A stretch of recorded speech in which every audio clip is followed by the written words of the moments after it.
নমস্কার, ফেসবুক বন্ধুদের স্বাগত জানাই। গুগলস, ইউটিউব এবং ফেসবুকে কর্মরত সকল দাদাভাই ও দিদিভাইদের স্বাগত জানাই। কারক মেকার দাদাভাই ও দিদিভাইদের শুরু করছি হারিয়ে যাওয়া শিল্পীদের নিয়ে অনুষ্ঠান তোমায় পড়ছে মনে।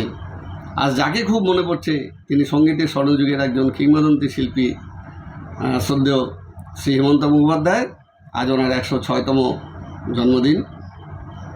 তা ওনার জন্মদিনের এই শুভক্ষণে শুরুতেই ওনারই একটি গাওয়া কালজয়ী গান আপনাদের গিয়ে শোনাবার চেষ্টা করছি। গানটির জন্য অনুরোধ করেছিলেন দমদম এয়ারপোর্ট থেকে আমার বিশিষ্ট বন্ধু শ্রী অনুপম পাল। গানের বাণী কবি সুকান্ত ভট্টাচার্য, আর সুর সৃষ্টি করেছেন প্রখ্যাত সুরকার শ্রী সলিল চৌধুরী। আমি কারাওকে সহযোগী আপনাদের গানটি শোনাবার চেষ্টা করছি। কারাওকে সৌজন্যে সারগাম মিউজিক্যাল ট্রুপ, ওনাদের অনেক ধন্যবাদ।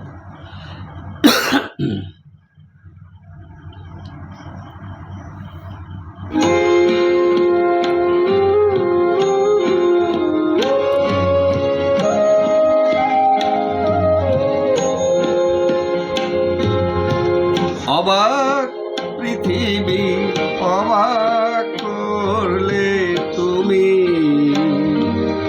জন্মে দেখি ক্ষুব্ধ স্বদেশ ভূমি। অবাক পৃথিবী অবাক করলে তুমি, জন্মে দেখি ক্ষুব্ধ স্বদেশ ভূমি।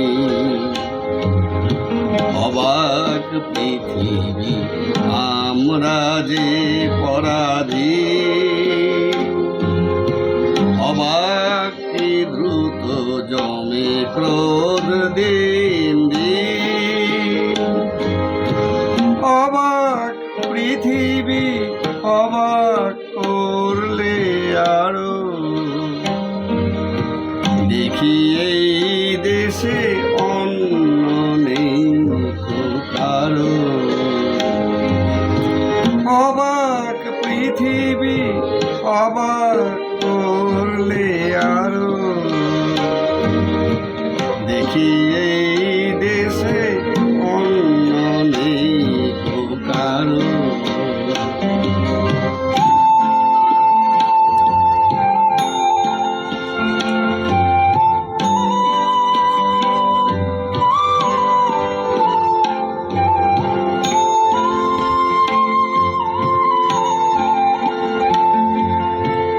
অবাক পৃথিবী অবাক যে বারবার,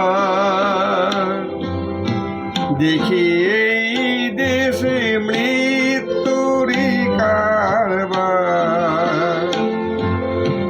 অবাক পৃথিবী অবাক যে বারবার, দেখি এই দেশে মৃত্যুরই কারবার। হিসেবেরও খাতা যখনই নিয়েছি হাতে, দেখেছি লিখিত রক্ত খরচ, রক্ত খরচ তাতে, রক্ত খরচ তাতে। এদেশে জন্মে পদাঘাতী শুধু পেলাম, এদেশে জন্মে পদাঘাতী শুধু পেলাম। অবাক পৃথিবী ছিলাম, ছিলাম তোমাকে ছিলাম।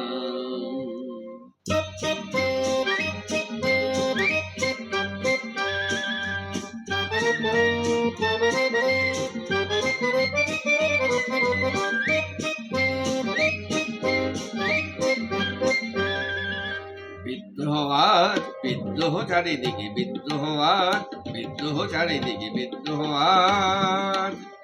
আমি যাই তারি দিন পঞ্জিকা লিখে, বিদ্রোহ চারিদিকে, বিদ্রোহ আজ, বিদ্রোহ চারিদিকে, বিদ্রোহ আজ। এত বিদ্রোহ কখনো দেখেনি কেউ, দিকে দিকে ওঠে অবাধ্যতার ঢেউ। এত বিদ্রোহ কখনো দেখেনি কেউ, দিকে দিকে ওঠে অবাধ্যতার ঢেউ। স্বপ্ন চূড়ার থেকে নেমে এসো সব, শুনেছ শুনেছ উদ্দাম কর রব, শুনেছ। স্বপ্ন চূড়ার থেকে নেমে এসো সব, শুনেছ শুনেছ উদ্দাম কর রব, শুনেছ।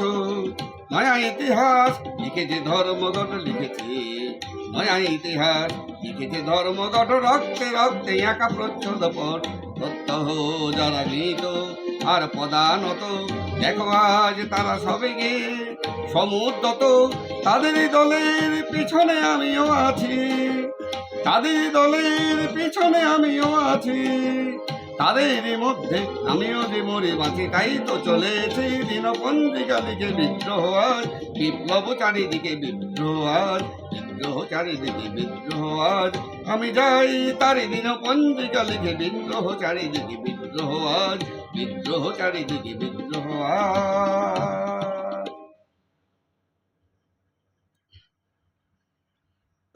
তা এই গানটির একটি প্রেক্ষাপট রয়েছে।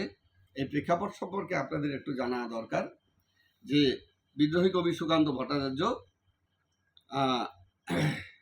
এই গানের কবিতা নাম ছিল অনুভব। এই কবিতার মাধ্যমে তিনি সেই সময়কার ভারতের একটি সাংঘাতিক চিত্র ফুটিয়ে তুলেছেন। তখন তো ব্রিটিশ পিরিয়ড, 1943 সাল, বিশ্বযুদ্ধ শুরু হয়েছে। আর দেশেরও অগ্নিগর্ভ অবস্থা, তার মধ্যে অগ্নিগর্ভ অবস্থার মধ্যে আবার দেশে প্রচণ্ড দুর্ভিক্ষ মহামারী আকার ধারণ করেছে এবং প্রচুর মানুষ দুর্ভিক্ষে মারা যাচ্ছে। ইংরেজদের অত্যাচারে, তাদের বেয়নেটের ঘায়ে, গুলির আঘাতে প্রচুর মৃত্যু মিছিল কবি প্রত্যক্ষ করেছেন এবং মানুষ একদিন জাগ্রত হয়েছে, তারা বিদ্রোহী হয়ে উঠেছে এবং এরই প্রেক্ষাপটে তিনি এই কবিতা রচনা করেছিলেন। এর কিছুকাল পরে 1950 সালে যে আপনাদের আগে বলেছিলাম যে সদ্য শিল্পী হেমন্ত মুখোপাধ্যায় আইপিটিএর সদস্য ছিলেন, অর্থাৎ ইন্ডিয়ান পিপলস থিয়েটার অ্যাসোসিয়েশন বা ভারতীয় গণনাট্য সংঘ। বামপন্থী সংগঠন ছিল এটি এবং এই সংগঠনের মূল উদ্দেশ্যই ছিল যে ওই বিভিন্ন রকম নাটক থিয়েটার, মানে দেশাত্মবোধক আর কি, নাটক থিয়েটার মঞ্চস্থ করা এবং লোককে উদ্বুদ্ধ করার জন্য। এবং এই সমস্ত গণসঙ্গীতগুলো এগুলো সৃষ্টি করা হতো এবং এই গণসঙ্গীতগুলো বিভিন্ন সময় গিয়ে শোনানো হতো। এবং এই আইপিটিএর আপনারা হয়তো জানেন বা অনেকে নাও জানতে পারেন যে এই আইপিটিএর সদস্য কারা ছিলেন। বিশিষ্ট নাট্য ব্যক্তিত্বরা, মানে শ্রদ্ধেয় শ্রী বিজন ভট্টাচার্য, তারপরে উৎপল দত্ত, তারপরে সৌম্য মিত্র, ঋত্বিক ঘটক, তারপরে পৃথ্বীরাজ কাপুর, এনারা। এবং গায়কদের মধ্যে ছিলেন সেতারিস্ট, বিখ্যাত সেতারিস্ট পণ্ডিত রবিশঙ্কর, তারপরে সুচিত্রা মিত্র, শ্রী দেবব্রত বিশ্বাস, তারপর সলিল চৌধুরী, হেমন্ত মুখোপাধ্যায়, এনারা। পরবর্তী সময়ে আরও অনেকে এই সংগঠনের সাথে যুক্ত হয়েছেন। যাই হোক, এই গানগুলো তারা সারা দেশে ঘুরে ঘুরে মানুষের মধ্যে গণচেতনা জাগ্রত করার চেষ্টা করেছেন। এই কারণেই গানটি ভারতের বিভিন্ন প্রান্তে ছড়িয়ে পড়েছিল এবং অতি বিখ্যাত হয়েছিল, এমনকি ভারতের বাইরেও এই গান খুব সমাদৃত হয়েছিল। যাই হোক, শিল্পী সম্বন্ধে এর আগে তো অনেক আপনাদের বলেছি ওনার জীবনী সম্পর্কে, কাজে নতুন করে আর সেটা বলতে চাই না, কারণ ভিডিও সংক্ষিপ্ত করতে হবে। কিংবদন্তি শিল্পীর চরণে আমি শতকোটি প্রণাম জানাই কবি, সুরকার এবং যন্ত্রসঙ্গীত শিল্পীদের। আপনারাও ওনাদেরকে শ্রদ্ধা নিবেদন করুন। সকলে ভালো থাকুন। আজ আসি, আবার দেখা হবে। নমস্কার।